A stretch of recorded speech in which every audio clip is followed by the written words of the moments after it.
Olá pessoas, tudo bem com vocês? Meu nome é Edmilson, eu sou psicólogo e também sou mestre em Ciências do Comportamento. E esse aqui é uma segunda parte de uma aula que a gente está falando sobre métodos de pesquisa em psicologia de um curso de psicologia social, tá?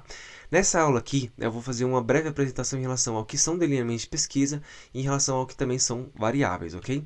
Delineamento de pesquisa é basicamente uma estrutura, um plano ou um desenho que é usado para poder conduzir um estudo científico, tá? Basicamente, quando a gente fala sobre delineamento, a gente está falando em relação a como que a gente vai organizar os procedimentos que a gente vai utilizar para poder conduzir uma determinada pesquisa. Isso vai envolver em relação a como os dados são coletados e como os dados são analisados, tá?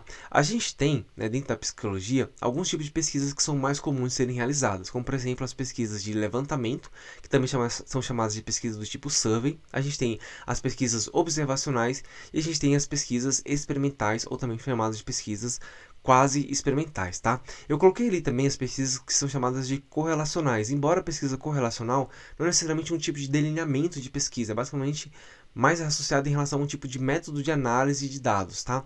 Porém, o livro do Myers, que é um livro base dessa disciplina aqui de psicologia social, ele coloca as pesquisas correlacionais em relação a um tipo de pesquisa a ser realizado, dentro da psicologia social. Então eu separei um momento aqui para poder falar somente sobre as pesquisas correlacionais, tá?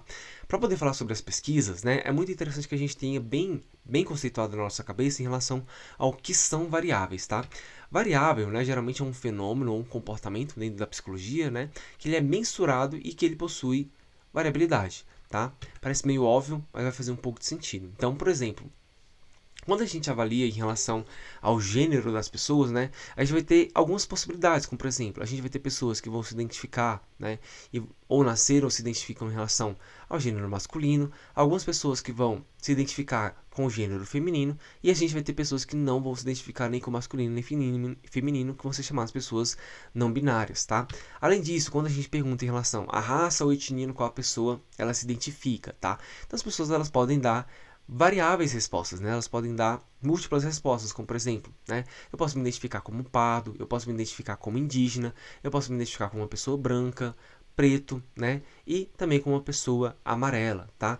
Então, basicamente, essas perguntas que a gente faz aqui em relação tanto ao gênero quanto à raça ou etnia de uma pessoa, mostra basicamente diferentes possibilidades de a gente apresentar uma resposta, um diferente fenômeno que é avaliado do ponto de vista social, tá? Um outro exemplo, tá? Quando a gente pergunta, por exemplo, em relação ao nível de depressão e ansiedade das pessoas, tá? A gente tem alguns instrumentos psicológicos, que foram desenvolvidos justamente para poder fazer essa avaliação de uma forma mais precisa, tá? E dentro dessa avaliação a gente vai ter diferentes categorias, no qual as pessoas elas podem ser enquadradas a depender do nível de ansiedade e depressão que elas têm, ok? Então, um comum, da gente ver dentro da literatura é as pessoas descreverem uma depressão que é uma depressão mais leve, depois uma depressão mais moderada, onde os sintomas eles se tornam mais presentes e um pouco mais graves. A gente tem uma depressão grave, no qual a pessoa está num processo mais debilitado em relação à saúde mental. E a gente tem uma situação gravíssima, no qual a pessoa está correndo um sério risco ali em relação à sua vida, em relação ao seu funcionamento psicológico, tá?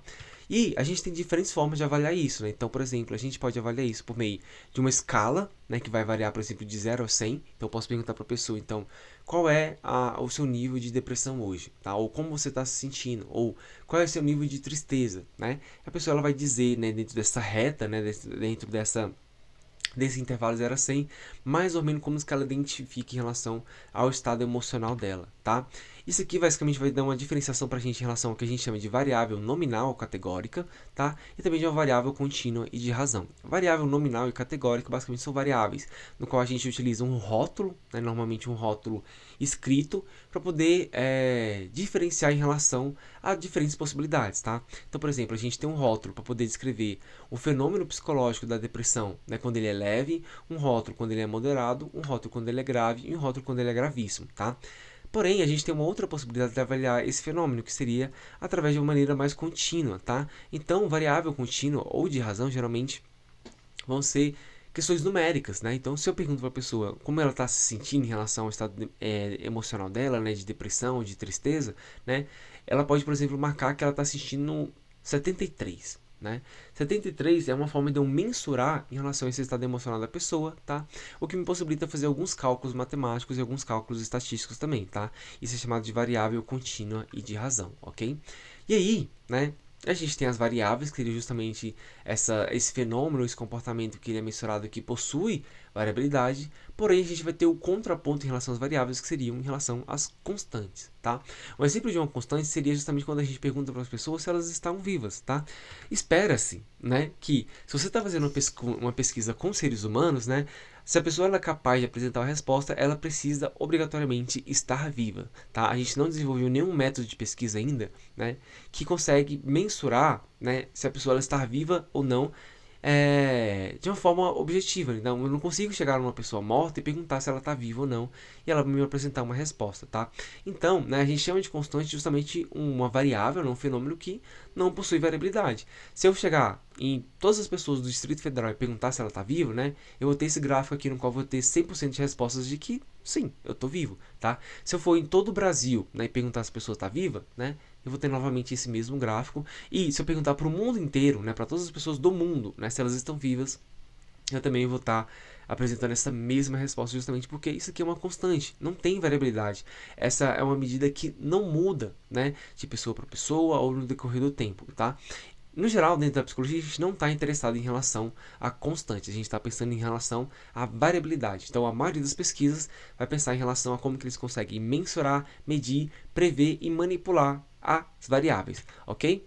Na próxima aula, tá? A gente vai falar um pouco sobre as pesquisas de levantamento ou também pesquisas do tipo survey, ok? Muito obrigado se você assistiu esse vídeo aqui. Foi um vídeo mais rapidinho só para poder apresentar em relação ao que é delineamento pesquisa e o que são variáveis. E na próxima aula a gente continua falando em relação à pesquisa de levantamento, tá? Muito obrigado se você assistiu o vídeo até aqui. Valeu, falou e até mais.